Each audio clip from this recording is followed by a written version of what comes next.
Well, here's the bottom line. People don't go to movies and they don't read a book unless there's a story. It's the same thing with campaigns. Successful campaigns tell a story.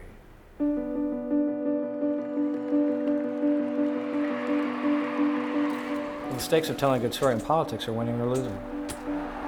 Good stories win. Campaigns without a story lose. Over the last 30 years, I've been the lead media strategist for hundreds of political campaigns for Democrats and Republicans, helping them communicate in a way that was persuasive. I spent a lot of time studying what voters are looking for, and the fundamental thing I've learned is that great storytelling is not about ideology. Great storytelling is great storytelling.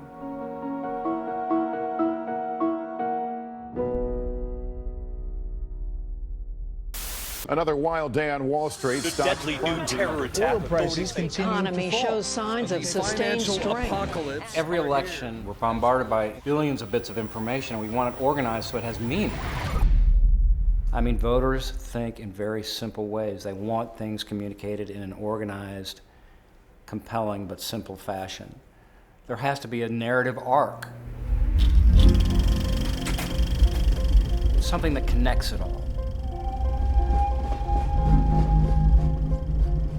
The way we talk about narrative architecture with candidates is to put it through a filter, and the filter is you identify a threat or an opportunity,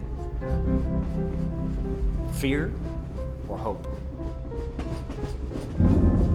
There's a victim of the threat or the denied opportunity,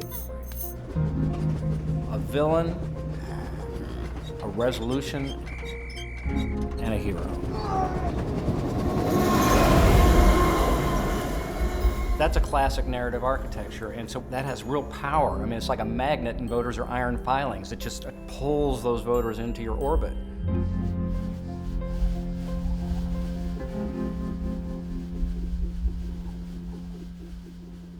I was the lead media strategist for the Bush presidential campaigns in 2000 and 2004, and the conventional wisdom in both cases was that he was going to lose. I mean, he really had no right, conventionally speaking, winning either election. And I think storytelling was a big part of the reason he won. Americans live on the sunrise side of the mountain. The night is passing, and we are ready for the day to come. In 2000, he was running against Al Gore, but he was really running against Bill Clinton and his legacy.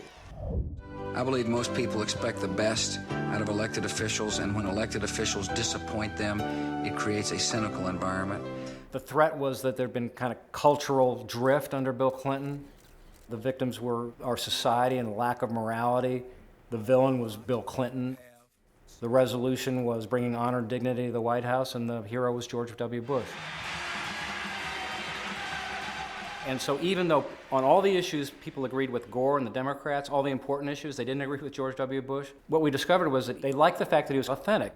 And, you know, maybe you didn't like exactly what his positions were, but you at least believed that he believed in what he was saying. Nice to meet you. So most of what I did when I was filming him was documentary moments from the trail or just candid interview moments that I'd tease out of him because it's really human. I love my country. I love what America stands for. I'm going to remind people that we're lucky to be Americans. He had clear convictions, a strong moral component. It was just a really powerful, positive, emotional message.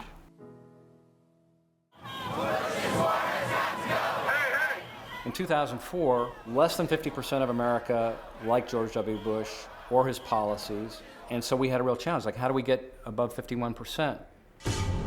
Even after the first terrorist attack on America, John Kerry and the liberals in Congress voted to slash America's intelligence operations. Cuts so deep they would have weakened America's defenses. And weakness attracts those who are waiting to do America harm. People respond to fear because it plays on people's emotions and the things that they worry about most. So the threat now is international terrorism. The victims are 9/11. The villain is Al-Qaeda. The resolution is a very aggressive policy against the foreign threats, and the hero is George W. Bush. That's what our campaigns are all about. They're about one or two things: fear or hope. You came here because you believe in what this country can be. You believe that we can be one people reaching out for what's possible. I had great admiration for all that John McCain had done and sacrificed for the country, and so when he asked me to help him in 2008, I agreed that I would, but I said, I have a big caveat. And he said, what is it? And I said, well, there's this guy Barack Obama who's running in the Democratic primary, and nobody thinks he's going to win, but if he does win the nomination and you win the nomination, I would be uncomfortable staying around for the general election because I think his candidacy is good for the country. I disagree with his politics, but I think he's a good man, and I don't want to be the person leading the attack against him.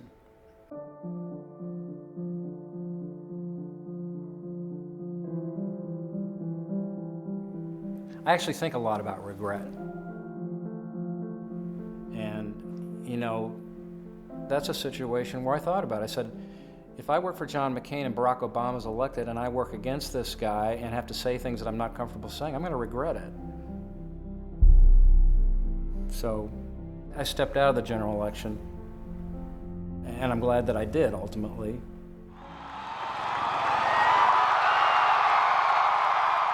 Because that narrative that anything's possible in this country, that you can come from any background and be elected president, I thought that was a great story. Welcome to this Republican presidential debate of the 2016 campaign. I stepped away from presidential campaigns because I've been through the human microwave too many times and I got really crispy. Hillary Clinton created ISIS with Obama. He is becoming ISIS's best recruiter. He's a radical ideologue. I think you have a pathological liar there. Today in American politics, it is a win-at-all-cost environment, and it's divided our country in ways that I hope are repairable, but maybe not.